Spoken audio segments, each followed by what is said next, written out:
Okay, thank you. Good morning, everyone. Hello. It's you again. Did we just see each other last night? Good to see you. Thank you all for coming. It's good to see you again.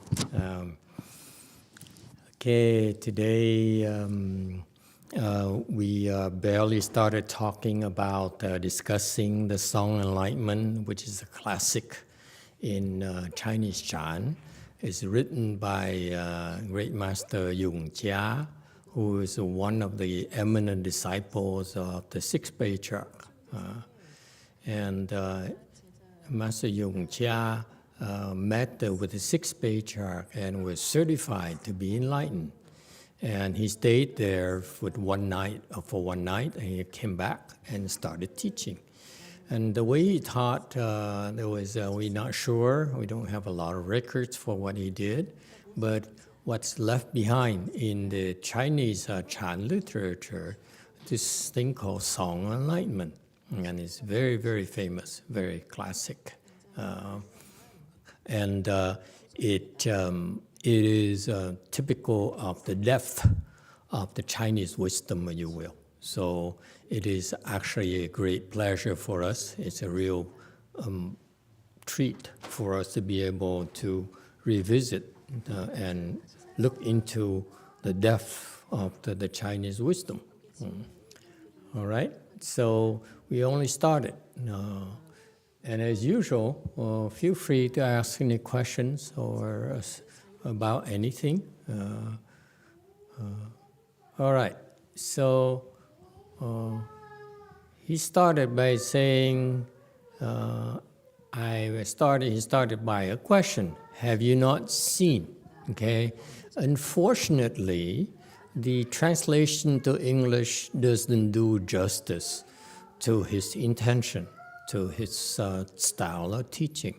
Okay, and if you understand a little bit of the Chinese language, you see that it actually has many meanings, and this simple thing that's very difficult, that's impossible to translate into English, unfortunately.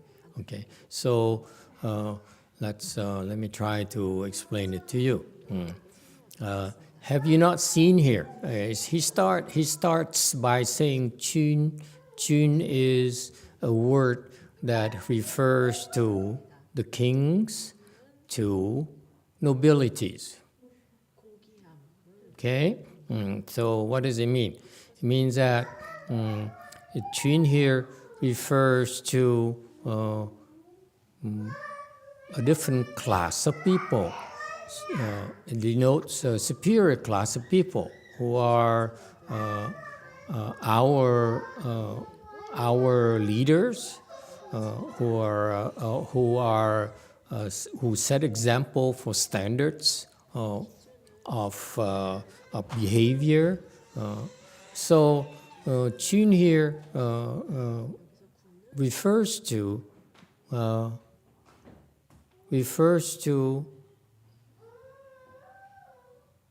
you at all. What does it have to do with us, who are not noble people, who are not kings and queens? By the way, can I have a digression and make some comments about nobilities and kings and queens of this day and age? Would you be interested? Okay, I think you are. Okay. Speaking of kings and queens, okay, let's see, Queen of England. Okay, she's probably the most famous of the kings and queens of the world. Yes? Would you like to gossip, or you'd rather go into chanting and become, have so much wisdom about Chan and so forth? And this is low level, let me assure you, okay? We start very low with we gossip, okay? Talking about kings and queens, okay? The Queen of England, Elizabeth, is one of the better monarchs in history, our recent history. Because when she was younger, look at how the photos when she was younger. I hope that these are not copyrighted, because then our YouTube would have problems with the censorships and so forth. And look at how young, and look at this image here. A young and idealistic young monarch. Agree, disagree? Because that's how I heard of her.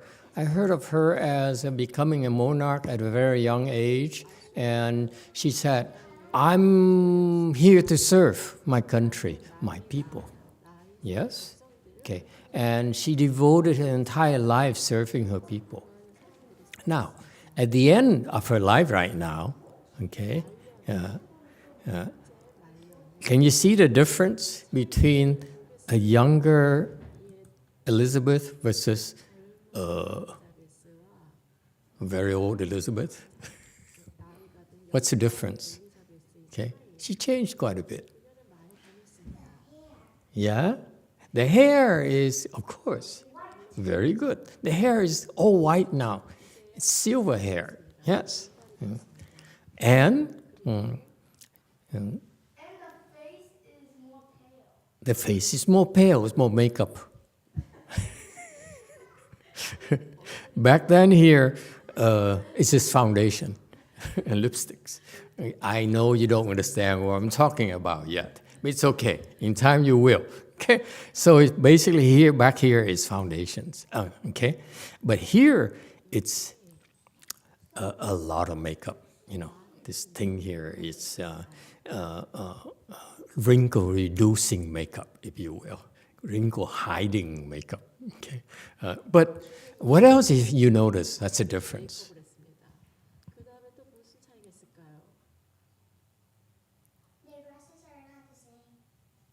The what? The dress is much more expensive than before. That is so true. Very good of you, okay? This dress is very, very expensive. You can tell, okay? And the necklace is like 100 times more expensive. You know what 100 times means? This necklace here that she wore is, you need to buy 100 of these to get one of these. Okay? The what? The crown is cheaper or more expensive. Let's see.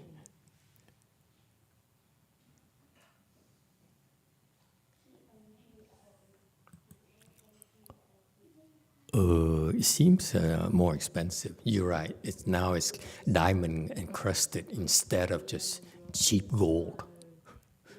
Okay? So the point here is that besides all these physical differences, what I'm noticing, I'm trying to point out to you, look into her eyes. What's the difference? These eyes here versus those eyes. What's the difference? One more time. This? What did I do? Sorry. Okay. These eyes is versus those eyes. What's the difference? This is what you do, boys and girls. When you get older, you want to get to know people. You look into their eyes. The eyes is more blue. No, that's contact lenses. Okay, so what's the difference? One more time. Those eyes, and these eyes. Are they of the same person, you think? Why not? One is much older than the other. She's like 100 years old, and this one, she's like 20 years old. Okay? But what else is the difference? No, nowadays it's very difficult. Yes, it's so true. She's very, very blessed person. In fact, when you live longer, it's because of your blessings. part in a Chinese culture, Asian culture, blessings is measured by longevity, how long you live. So she has a lot of blessings. Okay, so let me point it out to you. Okay, I'm just testing you, and most of you are not quite sensitive enough. Okay, the eyes are more cynical. Yes? Agree or disagree? These are someone who says, "Ooh, I'm a nice person. I believe in goodness." This one says, "I've seen a lot of evil." Yes or no? Is my imagination? Look, see? A lot more skeptical. A lot more cynical versus here. Oh, life is so beautiful. The world is so wonderful. Okay? But this is like, it's so hard. Life is so hard. Thank you. Thank you. Hey! Okay, thank you so much. Okay? And so, that's my point. What happened? What do you think? You prefer to have a monarch like when she was younger like this, or like this one right now?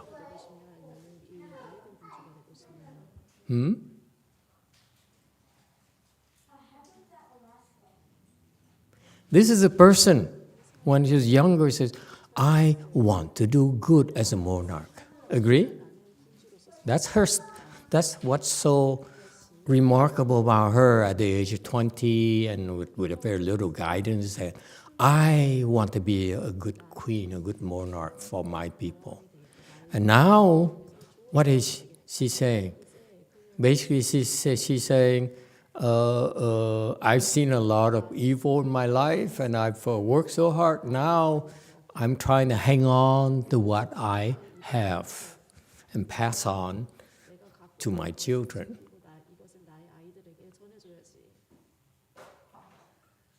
I hope you won't be like this when you get older. You're so scared of losing what you have. That's not a monarch, is it? Is it? And this is worldly perspective. The monarchs, when they get older, nobles, when they get older, they become fearful. They lost track of of their identities, who they're supposed to be. Okay? Because they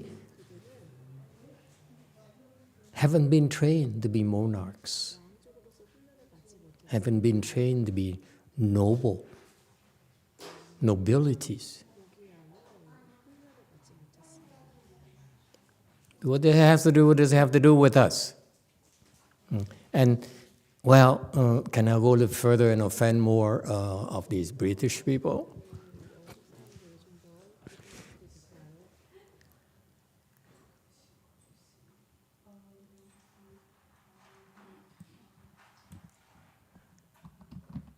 What's the grandson's name? I even forgot his name. Not the one who's here in California. Prince, Not Harry. Harry is the loser. The other one. William, thank you. Oh, thank you so much. Okay. It's in William. Okay? You see, and of course, wonderful Kate. You see the same kind of eyes as his grandma? Fear. I see fear. Fear in the eyes. Agree or disagree? If you have so much and you're still so afraid to lose it, then you don't have a whole lot, do you? You're still very poor in your soul. you're a poor nobleman, you're a poor monarch or monarch-to-be. Make sense? What it has to do with us? Okay? And see, this is what I feel sorry for these monarchs, because they are not taught properly. We in China, in Chan, where were we again? A song enlightenment. Okay. He says, Jun here refers to nobility, monarchs and noblemen, nobilities. Okay? So, it's, who are those nobilities? This song here, song enlightenment for those nobilities? Not at all. It's for us, for all of us. Yes? So basically, the great Master YongHua saying, you noble people, you, each and every one of you, the one who's shaking her hands, as well as a girl here, as well as my boy here, huh? You all noble people. Is he trying to sell himself? Is he exaggerating? Not at all. I assure you. Master YongHua was enlightened. He, in my estimate, based on the depth of his teaching, he's around 7th ground Bodhisattva, which is a great talent by any standards. Especially in Mahayana, 7th ground Bodhisattva is a real answer of Mahayana. Below, it's debatable, but from 7th on, 8th is remarkable. 7 is at the edge of greatness, if you will. Okay? 8th is great. 9 is even greater, 10th and so forth. But 7 is being primed to do great things. Okay? So this man here, this monk here, has tremendous wisdom, and what he did is prime. Hey boy, prime people. So prime people to do great things, right? Great teachers leave great legacies through their students. So far, so good. Oh, photo art. Can we post this on the internet, please? Master surrounded by loving children. Smile, boy. Hey, smile. Okay. This is what I wish I had children of my own. Now I won't regret anything. But then of those you are aspiring to have children, talk to the rest of our women. They made a lot of babies. Okay, so he says, Jun here, he says, you here is a good translation, but it drops out the concept of nobility. So he looks at all of you, all of us, as noble people.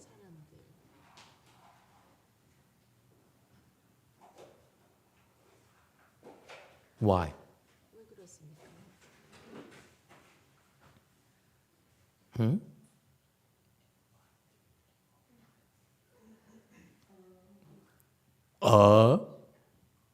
Why? Why are you noble people? Let me rephrase it for you. What makes the person noble? If the person is not born into nobility, born into monarchy, what makes you a noble person? What transforms you from an ordinary person into a noble person? That he's addressing such people.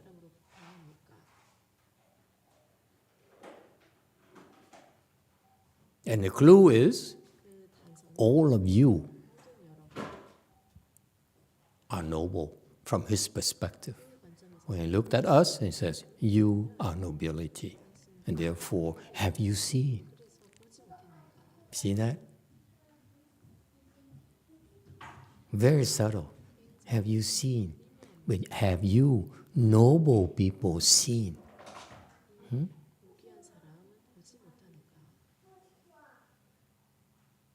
So, what makes us, how can a person become noble?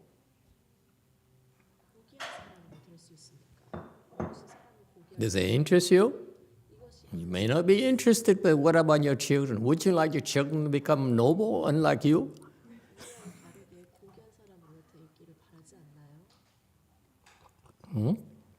No? What makes this person noble? Any guess?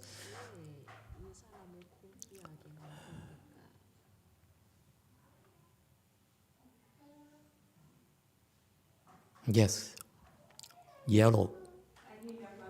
Dạ thưa, con nghĩ rằng một người mà biết quy y tam bảo, biết nương tựa vào tam bảo để tu hành, thì cái người đó trong tương lai là sẽ thành Phật, và cái dòng giống cao sang của người duy nhất. Okay.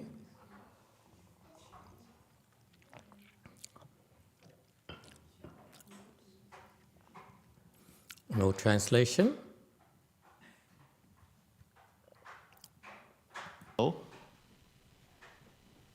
Master, can you hear me? Okay, now we can. Yes, Master, I think that for a person to be for a person to be nobility, he will have to take refuge with the triple jewel, and cultivate. Then in the future, who will become a Buddha? That's how we have the standard to become nobility. Very good. Excellent. One of the ways is for you to be born into monarchy, to nobility, yes? You're born to the household. That's why you are automatically are a noble person, a nobility. Okay, very good. Okay, and so in Buddhism, one of the things that we do is that you can take refuge and become Buddhist. That's how you now are part of the Buddhist household. Okay, but it's more than that. There is good nobility, and not as good nobility. What I'm trying to point out from the example earlier is the British monarchy, to me, in my standards, is not a good monarchy, not good nobility. Okay? They're born into it, okay, but they're not good. And it shows because the younger generation are losing it, the losing sight of what is nobility. This is important for you and for your children. Okay? Nobility of old is a job. Okay? The good nobility is the one that serves their people. Not because I'm born, I'm here, I'm noble, therefore I collect your taxes and I have a good life, I have a good time, I indulge myself. Okay? It's not the kind of nobility. The great nobility, the great kings, the great queens, the great emperors, the great presidents are the ones that take care of their people. Okay? Noble is not a royalty thing. Noble is the quality of heart. A noble father, okay? A noble son, a noble king, a noble queen, a noble prince. Okay? They're noble because in their heart, they see it, their primary responsibility is to serve and take care of their people.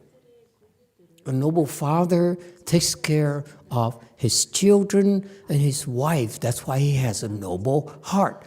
What we're referring to in the China world of noble is the nobility in your heart, not there's something that someone or worldly people say, oh, I name you noble, I christen you as noble, I put some kind of sword on your head and your shoulder and make you noble because I call you noble.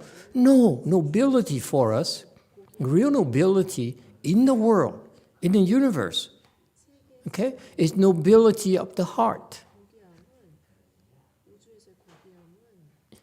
This is why when you look at the history of mankind, how people became queens and kings, how did they become queens and kings? Because they said, I want to do good for my people. I want to do great things for humanity. I want to serve the world. Remember that? And eventually, they succeeded and they became kings and queens because they were the best able to fulfill those visions. Remember? And then they got married, have a lot of wives and children, and now the children and wives are fighting each other for, the palaces and the princes and princesses for the thrones and so forth. They lost track. They never pass on to their next generations. Similarly, like Queen Elizabeth never passed it on to her child, her children, and her grandchildren. So all they're doing now is worry about losing what they have instead of serving, using what they have to serve the people. That's my criticism of them. That's why I don't feel they're good monarchs. They're good nobility. And therefore, that kind of monarchy will decline and will die, will perish, because they're not fulfilling the roles. What it has to do with us? You can be noble because of your heart. If your heart, when you practice Chan, it's not about becoming Buddhist. We can't care less. Actually, I can't care less you're Buddhist or not.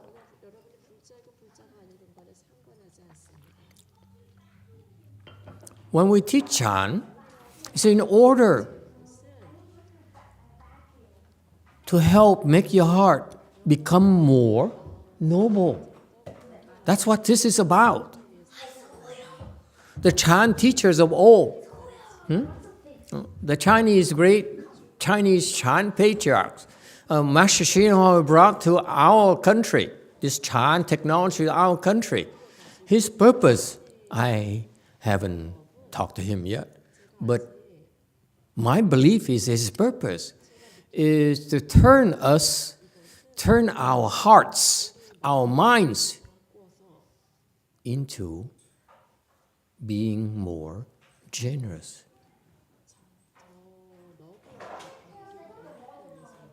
More idealistic and do good and help others. That's nobility to the heart. That is what makes us noble.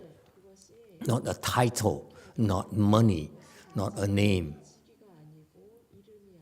Agree or disagree?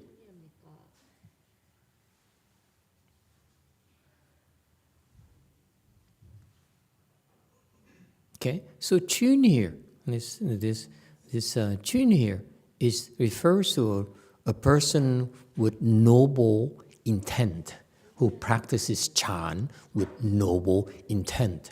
And the very important thing to emphasize here, Chan practice, as you practice, you meditate more and you understand more, develop, increase your wisdom, okay, become stronger. It makes you even more noble, not less.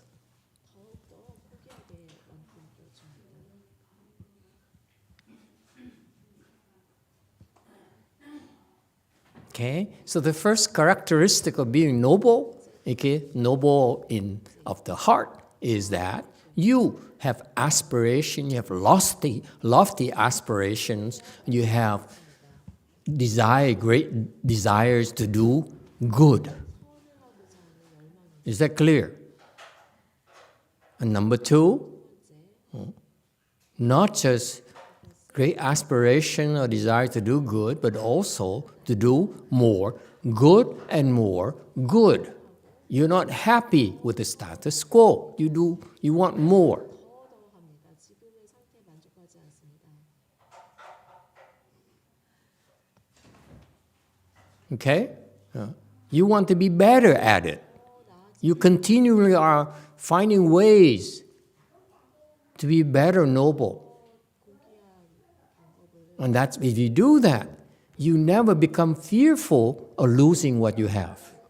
가지고 있는 것을 잃을까 봐 두려워하지 않습니다. You see that? See the difference in what happened to that British monarchy is they become fearful because they're not improving at all.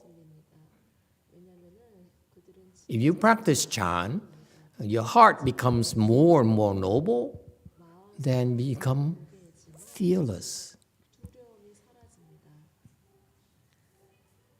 Become more detached. That's what noble people are supposed to be like. They're detached. They're not greedy. They're not fearful. They're not afraid to lose. Because they still have a lot more than you think. That's why they're not afraid to lose. Is that clear? That's a Chin. In Chan, when you practice Chan meditation, it will make you, help you become a better and better noble person, lofty person. That's what Master YongHua says. I've seen all of you Chan practitioners under me. He has a spiritual penetration, looking back, so look at all these Chan practitioners of the past. Great practitioners, as mediocre practitioners, average practitioners, they all really deserve to be called noble. Nobility. They all belong to nobility. And this is not a sales pitch. This is not an exaggeration. This is a statement of fact. Is it clear? Sounds good? Okay, now, remember there's a donation box right there in the corner? Just kidding. Okay? Is that clear?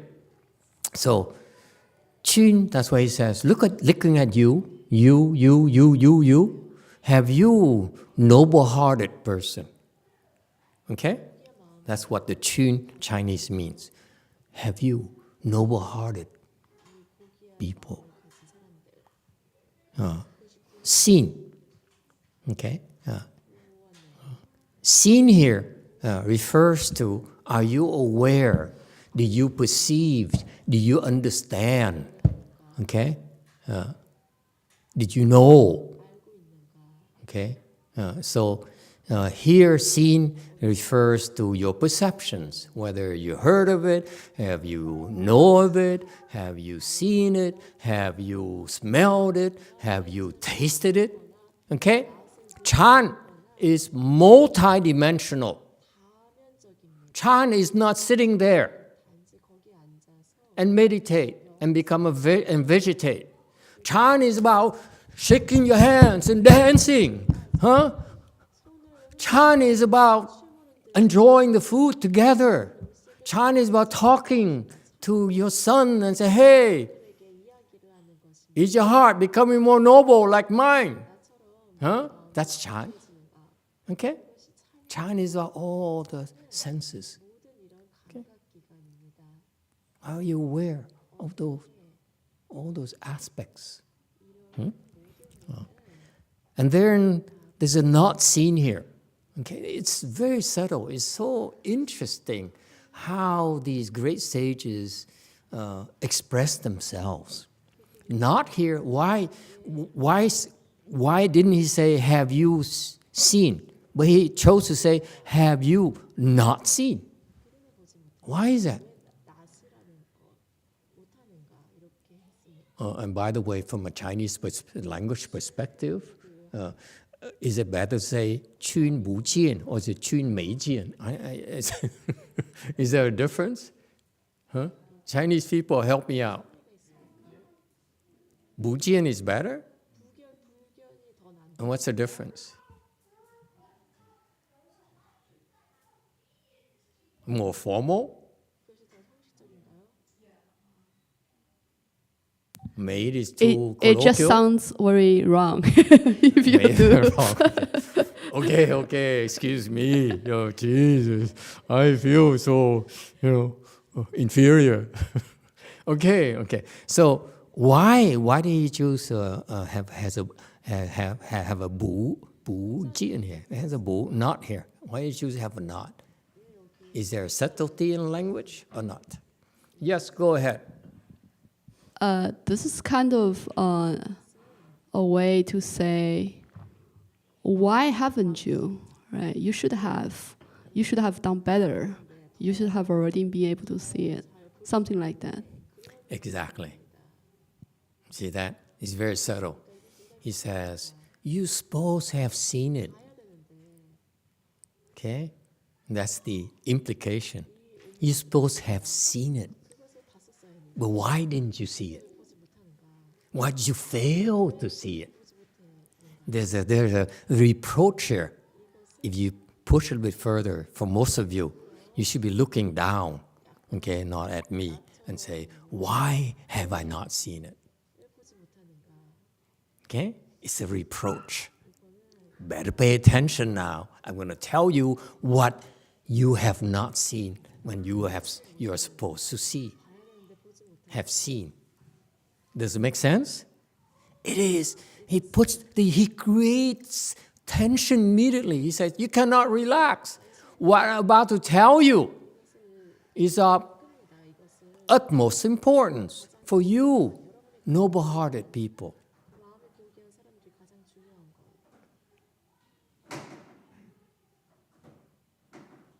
See, for us Westerners in the 21st century, we impress our wives by buying her cars and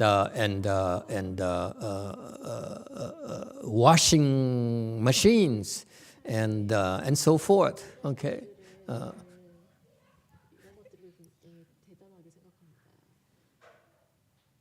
But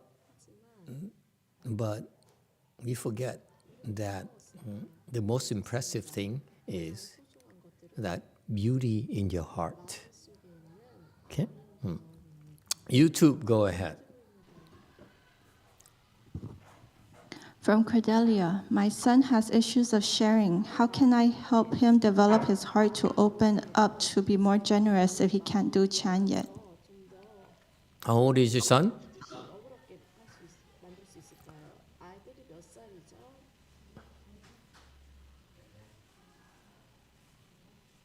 Is he 20 years old?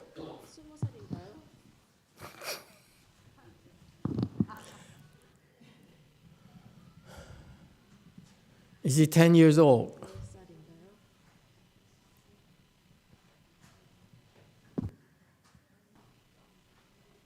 He's 4 years old. He's 4 years old. Oh, she's right. How did you know? Oh, God, you talk to each other. You women talk to each other constantly. We're behind. Okay, so how the 4-year-old boy is not willing to share? Okay, why is that? Okay, should you be concerned? Mothers, please help. Or future mothers, please help. Teachers, please help. If the kids are not willing to share, what are we supposed to do? Should we be worried? Huh? Go ahead, Doc. Orange. Thank you, Master. I have a 4-year-old boy too, and I also have a 12-year-old. So based on my experience, it's just a stage they need to pass. For example, my 12-year-old, when he was 4 years old, the first time when we invite a boy to our house for play day, he literally grabbed all his toy and sit on the staircase and cry for 30 minutes straight and refused to share anything. At that moment, I was really panicking. I was like, "Oh my God, what a monster I'm creating for the future you society." had to be a bad mom, God. Right. But of course, he's 12-year-old. There's no problem at all. And for my younger boy, I guess I'm more relaxed. And I believe just like we have to hold on to something, then we can give. So it's okay to let him have it and reassure him it is his toy right now. When he's ready, he's able to share, then he can share. I guess maybe when I am more relaxed, currently my 4-year-old is more willing to share, even though 1 year ago he's refusing to share also. So it's just a time phase. Let them pass, let them own their toy, and eventually when they're ready, they will do it. Okay, very good, excellent. Anyone else? So much experience, motherly experience. Oh, yes. So the answer, theoretically, I concur. The kids go through phases. It's normal. It's by the way, one more comment on that is that embrace your kids. Okay, you worry too much. You should embrace your son as who he is, what he does, and enjoy the process. It's no right and wrong, by the way. Okay, if he ends up being selfish the rest of his life, so be it. Enjoy the process. Okay, you really have nothing to worry about. It's more you should be looking at. Enjoying the time you have, you watch him growing up. It's a wonderful experience that I think most people love to have. Those are beautiful memories. Okay, and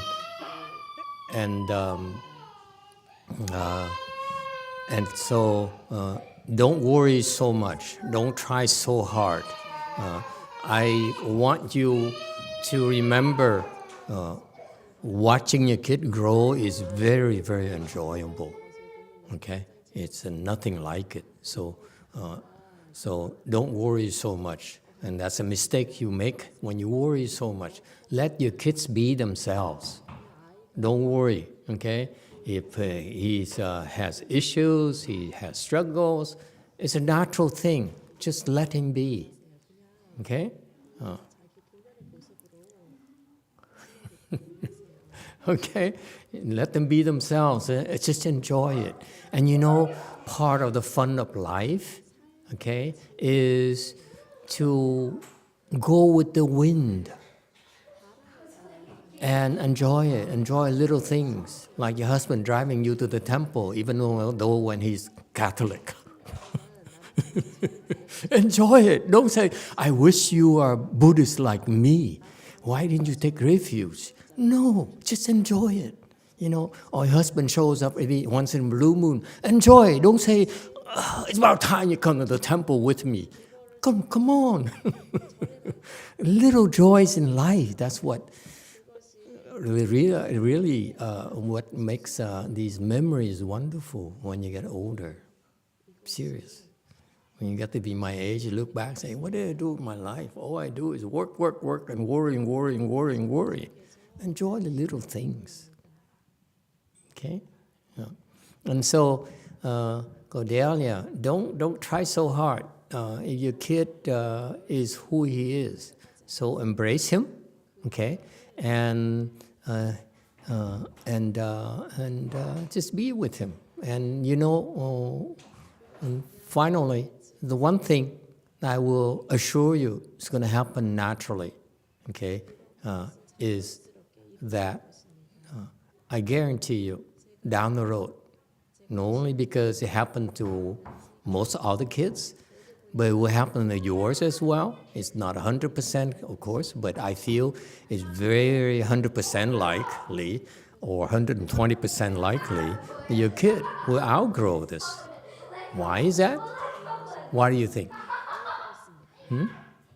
Why do you think the kid will outgrow and will naturally start sharing and so forth? How?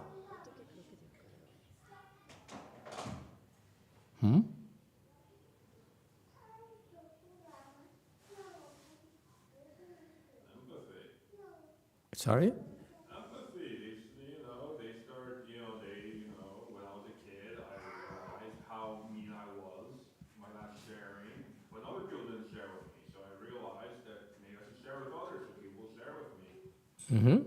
Right. You become wiser. Yes. You become wiser and say, hey, there's a better way to be. Okay? Fine. What else? What are the reasons? It's experience. It's just common sense. Okay?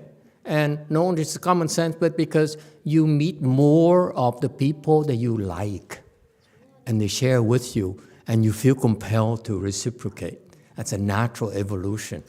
Okay? Right now, her son has a very limited. Her son first came to the temple, by the way, a couple of years ago, he would sit there and would not talk to anyone and would not look at anyone. He just look at his toys. He's very, very focused on in front of him, that's it. He doesn't want to look at anyone. He doesn't want to interact with anyone.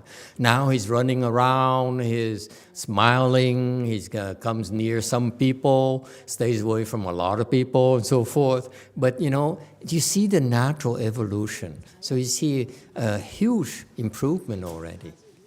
Okay? So it happened because he met some other kids. He met some adults, some other people that he liked. And so he naturally was drawn to them. And so it drew him out of his own little small world because he enjoyed himself more. People will share, kids will share because they enjoy sharing. That's the bottom line.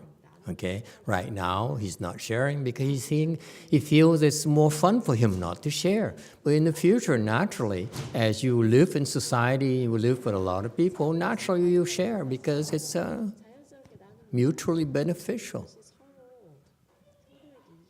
So far, so good. It's societal conditioning. And finally, what's another reason? The most important reason why he'll share.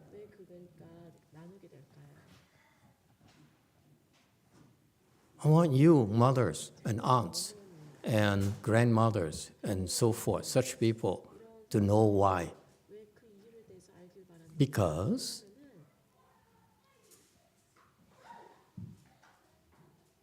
they learn from you. You learn from your noble hearts.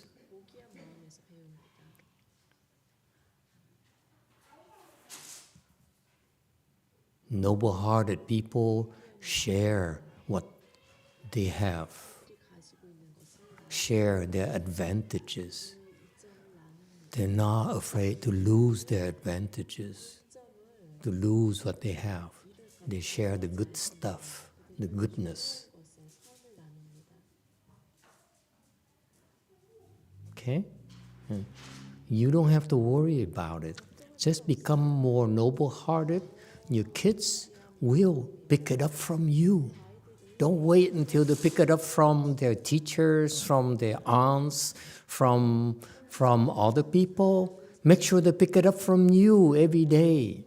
Just feel it in your heart. That's what I fault the old queen of giving only the fear to her children, her grandchildren. Okay? Because it's wrong influence. She should have maintain her ideals and broaden her ideals. Why did she stop the Commonwealth? She should be world wealth. She never expanded the nobility in her heart, the goodness in her heart. And that's her fault.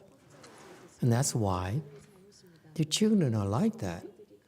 That's why her grandchildren are like that. I don't see any ideals in the young generation and those princes. They're fighting, they're struggling to keep what they have. Instead of giving. That's what noble people do. They give. You know, what a beautiful legacy you have. You leave to your children. You leave your children your noble heart. You leave. You leave to your nephews, the next generation, the nobleness in your heart.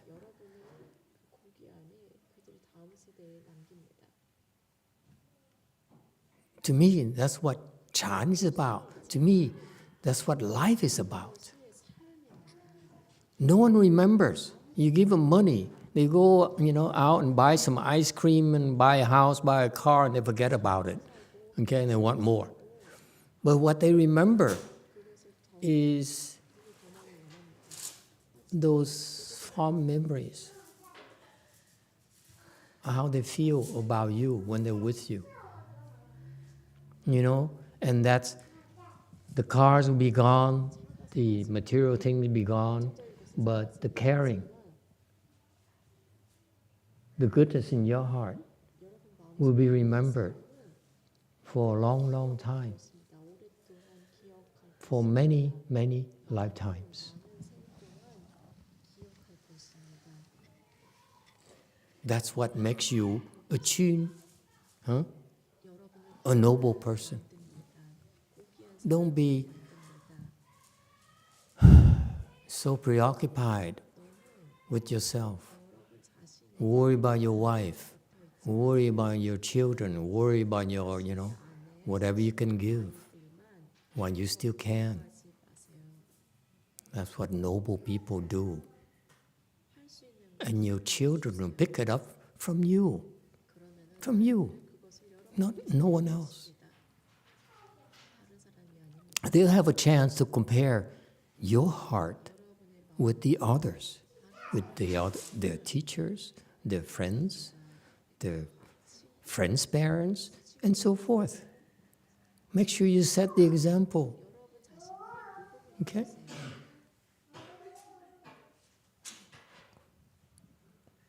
It's not meant for you to cry when I talk about nobility.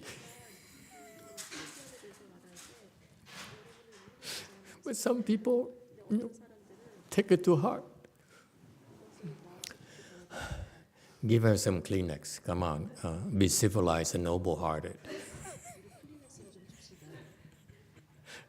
How can you let a person cry and sit there and say, seriously?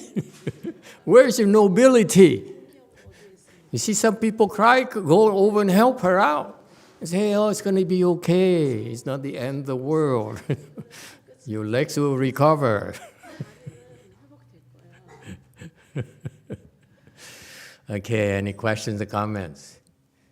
Okay, so that's what it has. So the great master says, have you noble-hearted people not seen? What's the matter with you? Okay, so get your attention immediately. All right, that's enough for today. I mean, seeing the crying really makes my heart cry too. So, so you stop here and go have lunch. Is it okay? And so that those of you who can, have more time to gossip and talk about children, nobility, and so forth. Sounds good? Okay. Thank you, everyone. See you next time.